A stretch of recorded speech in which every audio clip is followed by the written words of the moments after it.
Bonjour les amis de Certification Coaching Center à la troisième vidéo de la collection 600. Cette fois-ci, on va parler de l'adressage IP et on va parler surtout des adresses IP d'utilisation spéciale.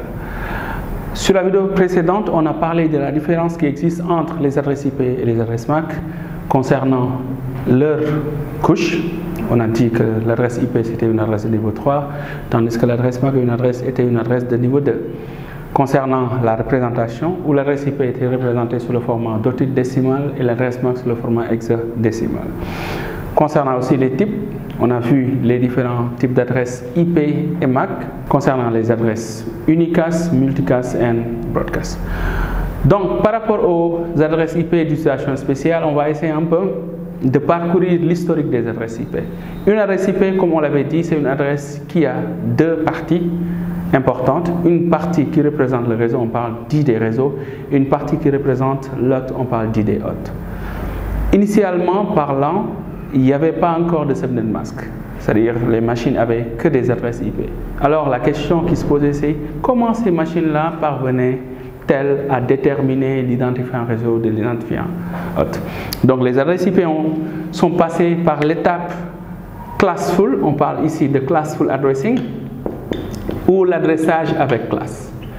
Cela veut dire aujourd'hui, si je vous donne l'adresse IP 13.14.15.16 et je vous demande de me dire quel est l'identifiant réseau et l'identifiant hôte de cette adresse IP 13, 14, 15 et 16, quelle peut être la réponse? Si aujourd'hui on prend en considération le classful addressing, on va juste regarder la valeur du tout premier octet. C'est comme ça que les machines fonctionnaient. Donc je regarde la valeur de mon tout premier octet. Si la valeur du tout premier octet est incluse entre 0 et 127, on parle de classe A. Si c'est inclus entre 128 et 191, on parle de classe B. Si c'est inclus entre 192 et 223, on parle de classe C.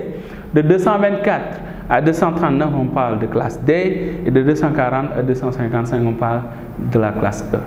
Alors, pour les adresses IP de classe A, c'est le premier octet qui va être considéré l'ID réseau. Les adresses de classe B, les deux premiers octets. Les adresses de classe C, les trois premiers octets. Les adresses de classe D, tout est considéré comme étant la partie réseau. Donc, du coup, revenons sur l'adresse qu'on nous a donnée. Donc, on regarde le 13. 13, c'est un chiffre inclus entre 0 et 127. Donc, l'adresse IP est une adresse de classe A. Et toute adresse de classe A a son tout premier octet comme étant l'ID du réseau. Donc, de là, on voit que le 13 est l'identifiant du réseau. Maintenant, avec ce procédé d'adressage avec classe, il y a eu beaucoup de gaspillage en fait. Parce qu'en fait, le nombre de bits de l'identifiant hôte va déterminer la taille du réseau. Donc là, quand on regarde, on a 3 octets qui représentent l'identifiant hôte dans une adresse de classe A. Un octet égale 8 bits, 8 fois 3, 24, 2 puissance 24, ça me donne 16 777 000 et quelques adresses IP. Aujourd'hui, quelqu'un qui a besoin de quelque chose comme 75 000 adresses IP ne peut pas utiliser ni classe C ni classe B. Il sera obligé d'utiliser de la classe A qui lui donne 16 777 000 et quelques, alors qu'il a besoin que de 75 000 adresses IP. Donc il y aura beaucoup de gaspillage. Donc c'est ça qui nous a amené à la deuxième étape de l'adressage IP qu'on appelle classless ou CIDR ou classless interdomain routing. Donc avec le classless interdomain routing, ce n'est plus la classe qui est importante. Aujourd'hui, quand vous posez la question à savoir 13.14.15.16 à quoi comme ID réseau, quoi comme ID hôte, vous avez le droit de me dire attends, où est le masque de sous-réseau? Parce qu'aujourd'hui, c'est le masque de sous-réseau qu'on utilise pour déterminer la partie réseau de la partie hôte, le subnet mask. Alors maintenant, même avec le subnet masking, ce n'était pas encore gagné. Il y avait toujours du gaspillage, même si le gaspillage était limité. C'est là où on est venu avec ce qu'on appelle les adresses IP privées et adresses IP publiques. Donc, ça fait partie des adresses IP spéciales, des adresses par exemple incluses dans cette plage 10.0.0.0 jusqu'à 10.255.255.255. 172.16.0.0 jusqu'à 172.31.255.255, 192 168.0.0 jusqu'à 192.168.255.255. Alors ces adresses-là, on les appelle des adresses IP privées. Cela veut dire quoi? Que c'est des adresses IP qui ont une utilisation locale. Donc, ça va être des adresses qui vont se répéter un peu partout aujourd'hui. Chez vous, sur votre Livebox, c'est le 192.168.1 qui est utilisé. Chez moi, c'est ça qui est utilisé. C'est le voisin d'à côté, c'est ça qui est utilisé. Donc, on ne pourra pas permettre à tous ces gens-là d'aller se rencontrer sur Internet avec les mêmes adresses. Sinon, il y aura beaucoup de conflits sur Internet. C'est ça qui fait aujourd'hui qu'avant qu'on ne parte sur Internet, il va falloir qu'on passe à une autre étape. Donc, si ici on note Private IP, donc l'autre étape c'était l'étape du NATing, Network Address Translation, le fait de translater, de traduire les adresses IP privées en des adresses IP publiques avant d'aller sur Internet. Maintenant, même avec le NAT aujourd'hui, on court à cette période où il n'y aura plus d'adresses IP, on en parle un peu partout, et c'est ça qui a fait aujourd'hui la naissance d'une nouvelle version d'adresse IP qu'on appelle la version 6, IPv6. Donc pour la V6, au lieu d'avoir 32 bits divisés en 4 octets, on aura 128 bits, n'est-ce pas, divisés en 8 portions. Et c'est vraiment un chiffre colossal qu'on ne va jamais peut-être épuiser. Alors maintenant, à part ces adresses-là, à part les adresses IP privées, les adresses IP qui sont publiques, quelle autre adresse IP peut être considérée comme étant une adresse IP d'utilisation spéciale? On peut prendre par exemple l'adresse 127.x.x.x. Toute adresse IP commençant par 127 est considérée une adresse loopback. Donc on l'utilise pour identifier la machine en tant que telle ou l'autre en tant que telle. Au-delà de la loopback, toute adresse commençant par 169.254. Alors, on sait que aujourd'hui, il y a plusieurs manières de se faire allouer une adresse IP. On peut se faire allouer une adresse IP d'une façon automatique. On parle de service DHCP. Ou bien, on peut manuellement configurer l'adresse IP de notre machine.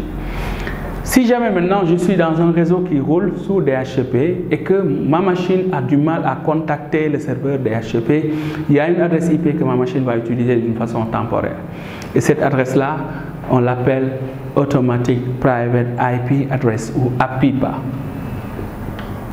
Donc cette APIPA, c'est l'adresse 169.254. Donc l'une des manières de savoir si le DHCP a un problème ou pas, dans le CMD, quand on tape ipconfig, si on tombe sur le 169.254, sachant que c'est une adresse IP temporaire qui nous empêche d'aller au-delà de notre réseau, mais qui nous permet au moins d'avoir une connexion locale.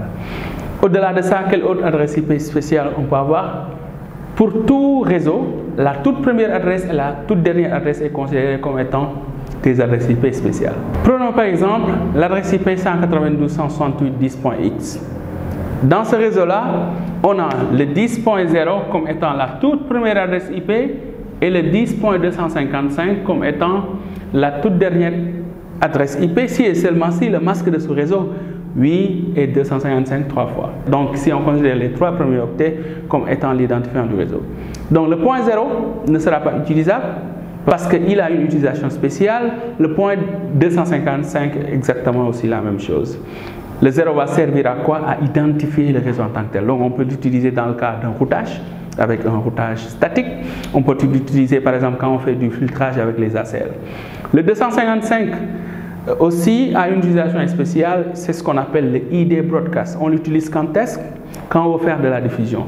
On avait dit dans une vidéo précédente que toute adresse IP ayant comme octet 255 4 fois, c'est une adresse IP de diffusion. Et ici on vient de dire encore une fois que cette adresse-là est aussi une adresse IP de diffusion. Donc quelle est la différence entre les deux? Le 255 4 fois, c'est ce qu'on appelle limited broadcast. C'est une diffusion qui ne va jamais sortir du réseau local.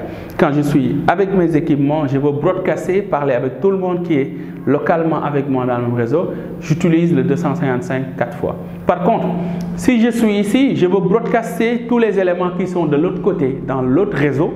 Ce que j'aurai à faire, c'est d'utiliser leur ID broadcast. Admettons, je suis dans le réseau 10.0. Si quelqu'un veut broadcaster tous les éléments de chez nous, il va envoyer le message à 10.255. Nous qui sommes dans le 10.0, si on veut broadcaster tous les éléments de l'autre côté, on enverra le message à 11.255. Alors, c'était ça pour les adresses IP spéciales. Merci pour votre attention. À la prochaine.